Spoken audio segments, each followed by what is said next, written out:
Welcome back to Here and There. We are joined by a very familiar face to those of you who pay attention to Channel 5. Faye Hedera is with us, and her daughter Zéile is with us, and they are here to talk about a project that they worked on together, and I'm really excited about this. Faye, good to see you. Zéile, welcome.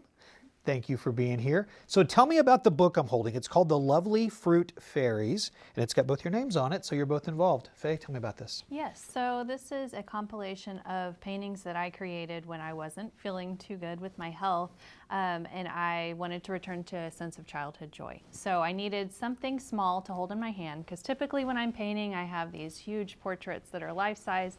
But for this, it allowed me to kind of heal myself and return to childhood joy. So Zéile was actually the one who came up with the idea to create a set of poems to go with them, because when they were done, I couldn't quite figure out how I was going to present the illustrations. So she initially was the one who suggested the poems, and we finished them together. She's a huge help. So the order was illustrations, Yes. then idea, and then poetry together. Yes. Zéile, where'd that idea come from? How did you decide this is something I want to be a part of with my mom?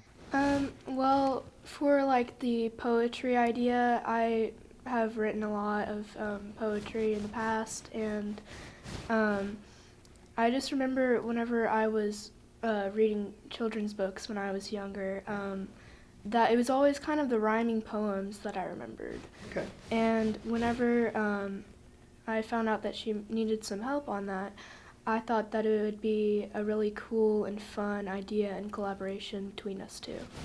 So there's obviously something very unique about the characters in this. You can see it on the cover with the young fairy who has no hair. So tell me about the characters that we'll see, the fairies that we'll see in the book. Yes, so the book is actually a celebration of children with disabilities and facial differences, because as I was kind of navigating the earliest days of my own disability journey, I realized that, you know, there needed to be a connection in some way, and that I was able to portray this in the things that I was creating at the time. So I just was inspired to think about children that needed to be included and celebrated, and it's just a way to show children of all ages that it's definitely a realm of being normal to be in the disabled community. They're just as beautiful, just as valuable. So it was important that I showed that in a beautiful way. And for all children, or all adults for that matter, it's an opportunity to get to know probably a little bit more about that world that we may not all know about. Zéile, what was the most difficult part of this process for you? I feel like the most difficult part was probably whenever we were trying to like find ideas for how to make the words kind of flow right, where like you were entranced by the words, you know. So. And what was the easiest part? The easiest part was definitely rhyming with orange, I guess. Wait, you rhyme with orange in here? What page is that on? That's great. Well, this is fantastic. It's called The Lovely Fruit Fairies. How do people that are seeing this get their own copy of it? Yeah, so they can order it on Amazon, and then we have events locally scheduled, and then we are going to multiple libraries around the state of Arkansas to share the book at accessible events that are geared towards children with disabilities. But everyone is welcome, and it's been a wonderful way to just kind of share, like you said. I've been going into classrooms in Conway, for instance, and to be able to have these conversations with children and just engage with them on a level that's non-threatening and non-judgmental has been really wonderful and positive, and just really rewarding for sure.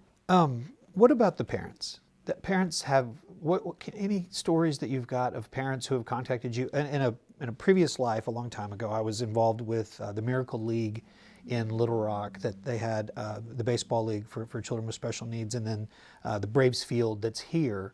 And I remember the thing that I took away the most from it was the parents having a chance to just sit in the stands and just watch and cheer.